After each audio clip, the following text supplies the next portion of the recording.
Senang sekali hari ini kita masih diberi kesempatan bisa bertemu walau hanya lewat daring, dan tidak terasa kita sudah menyelesaikan materi 1, bahkan kita sudah melakukan ulangan secara online. Untuk itu hari ini kita akan melanjutkan materi yang kedua, yaitu persamaan dan fungsi kuadrat. Untuk kali ini kita akan memulai dulu dengan persamaan kuadrat.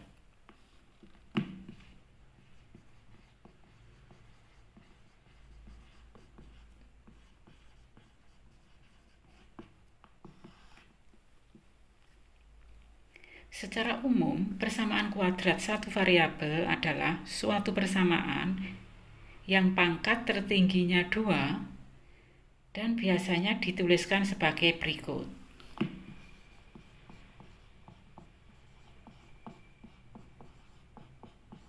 AE kuadrat ditambah BE ditambah C sama dengan 0, dengan A tidak boleh 0, dan A, B, C anggota bilangan rasional.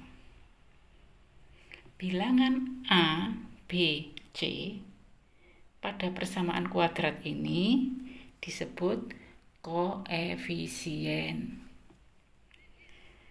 Nah, sekarang penyelesaian atau akar-akar dari AE kuadrat ditambah BE ditambah C sama dengan 0 adalah nilai E yang memenuhi persamaan tersebut. Nah, bagaimana sekarang cara menentukan akar persamaan kuadrat? Baik, ini cara menentukan akar persamaan kuadrat. Itu ada 3 ya anak-anak. Nah, sekarang yang pertama yaitu dengan memfaktorkan.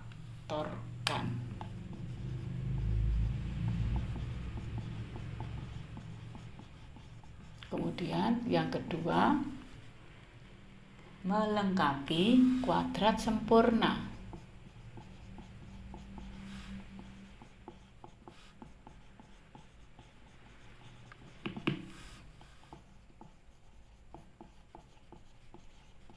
Sedangkan yang nomor 3 dengan rumus kuadratik.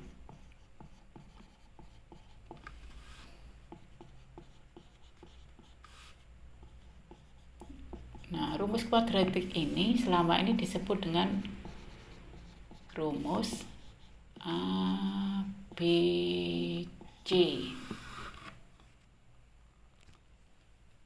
Untuk pertemuan kali ini kita akan membahas pemfaktoran bentuk kuadrat AE kuadrat tambah BE tambah C sama dengan 0.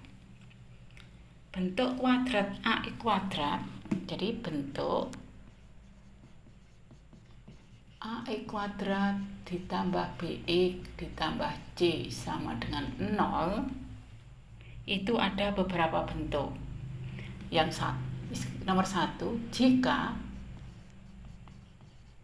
A, B, C lengkap. Lengkap yang bagaimana? Nah, saya kasih contoh.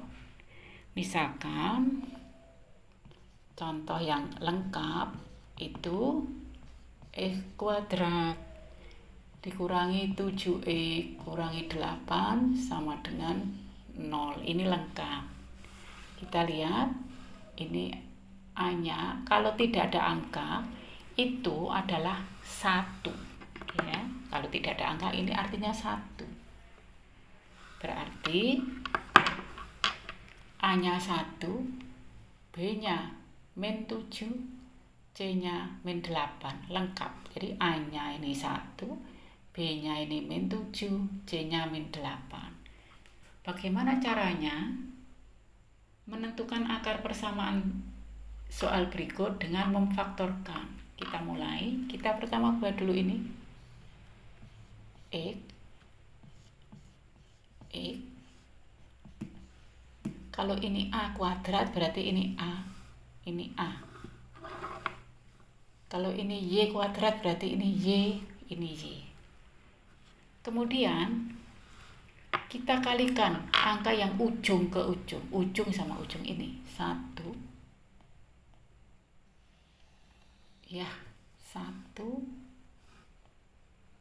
kali 8 ya, 1 kali 8 itu adalah 8. Kemudian 8 itu kalau kita data itu 8 ini ya, 8 itu kalau kita data bisa terjadi 1 kali 8, bisa juga 2 kali 4. Nah, ada dua pilihan, 1 dan 8, 2 dan 4. Kita harus memilih salah satu dari angka itu, apakah 1 dan 8 ataukah 2 dan 4. Sebelum kita memilih, kita lihat angka terakhirnya ini. Karena ini negatif, maka cari selisih. Selisih itu apa? Selisih itu beda. Bedanya ya, beda. Kita lihat, kalau 1 dengan 8 bedanya 7, kalau 2 dengan 4 bedanya 2. Nah, karena yang diminta beda 7, maka kita pilih yang ini.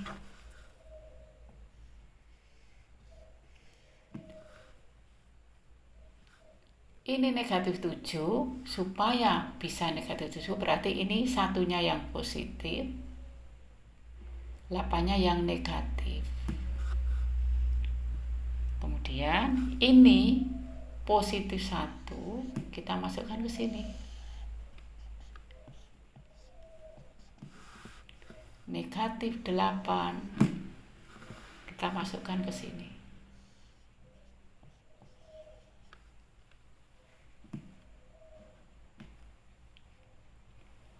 Perkalian dua bentuk ini, jadi ini atau ini, hasilnya 0.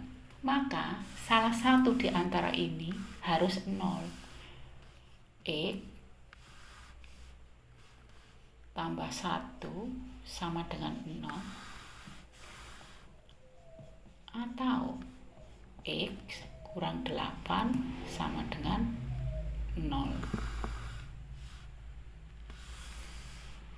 Jadi ini X sama dengan negatif 1. Ini X sama dengan 8. Karena ada 2, maka kita bisa membedakan ini X1 dan ini X2. Kita menuju contoh kedua. Misalkan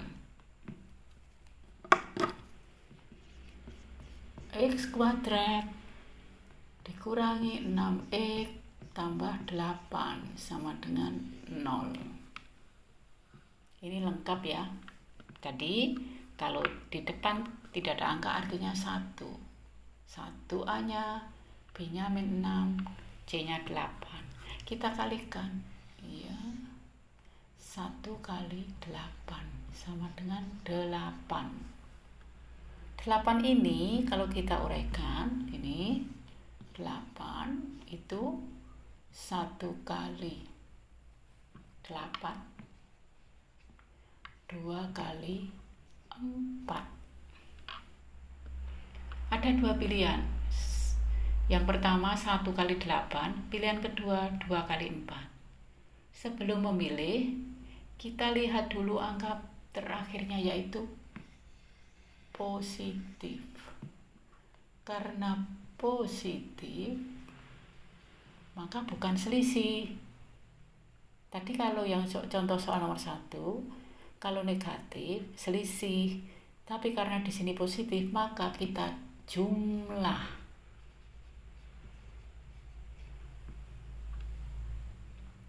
Kita jumlah.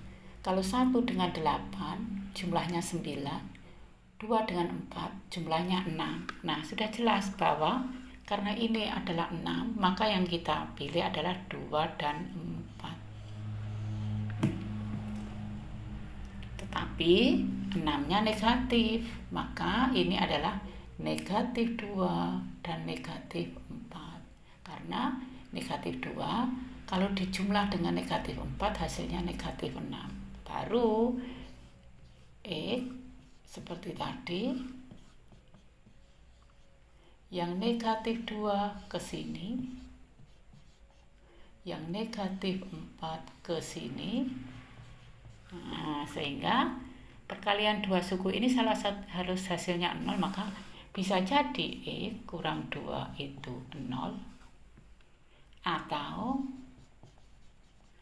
X kurang 4 yang 0. Berarti kalau ini X sama dengan 2, yang ini X sama dengan 4. Karena ada dua suku, dua hasil, maka ini X1 dan ini X yang kedua.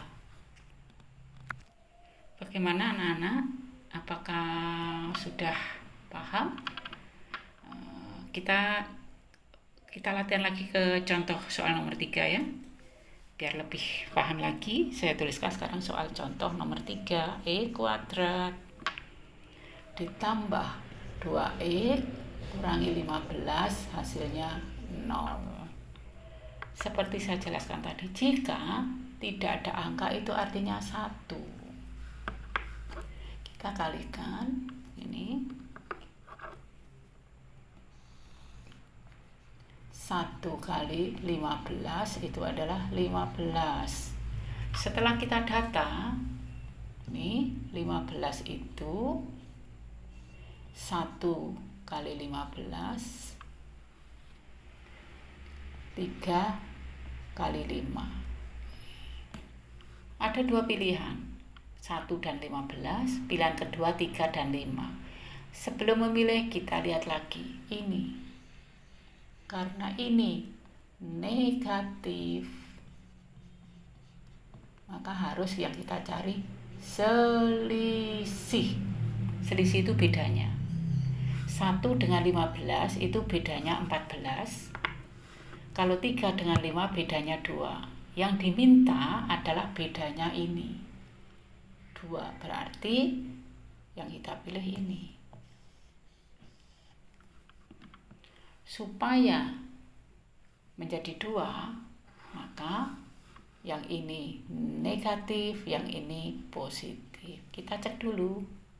Hutangnya 3 dibayar ya. Min itu kan kita anggap hutang, plus itu kita anggap bayar. Hutangnya 3 dibayar 5, berarti kembali 2 ini. Nah, setelah gini baru kita buat.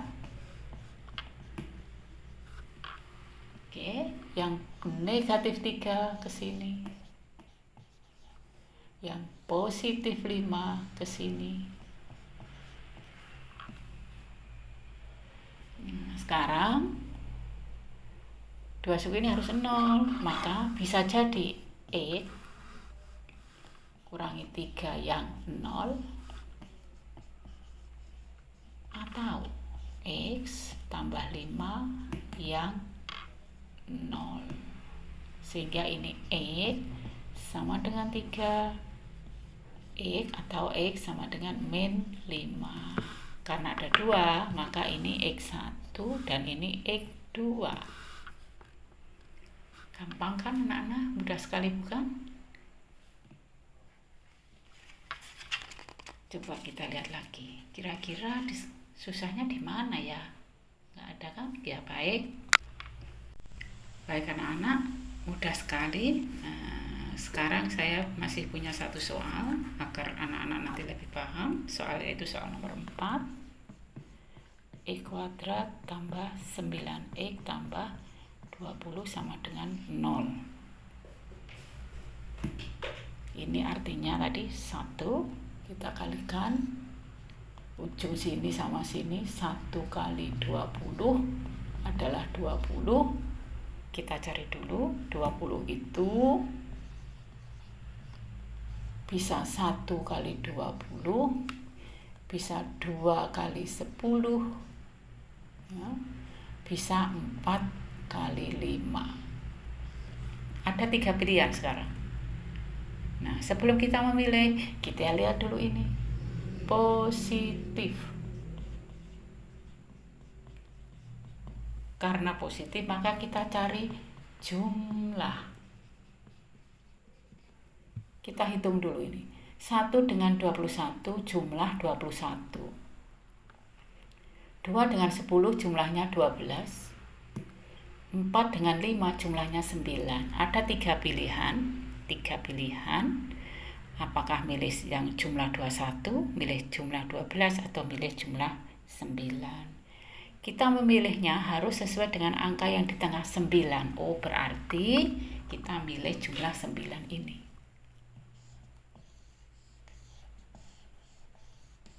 Jumlah 9. Karena jumlah 9 berarti ini positif 4, ini positif 5. 4 tambah 5, 9. Sehingga kita buat yang positif 4 ke sini, yang positif 5 ke sini. Baru kita cari. Bisa jadi X yang tambah 4 hasilnya 0, atau X tambah 5 hasilnya 0. Ya, kalau ini X negatif 4, ini X negatif 5. Ya, jadi ini X1 dan ini X2. Nah, anak-anak, jadi itu ya. Nah, ini saya ulang, ini saya geser ini X1-nya min 4, X2-nya min 5. Anak-anak, untuk pertemuan kali ini kita sudah membahas 4 soal. Nanti pertemuan berikut kita akan membahas bagaimana kalau A-nya itu selain 1. Bisa 2, bisa 3, bisa 4, bisa 5, bisa 6, bisa berapapun selain 1. Nanti kita akan bahas pada pertemuan berikutnya. Untuk pertemuan kali ini saya akhiri sekian. Mohon maaf bila tulisannya tidak bisa dibaca. Sukses, semangat anak-anakku. Kita berdoa semoga corona segera berlalu sehingga kita bisa ketemu di sekolah dengan tatap muka. Saya akhiri sekian. Wassalamualaikum warahmatullahi wabarakatuh.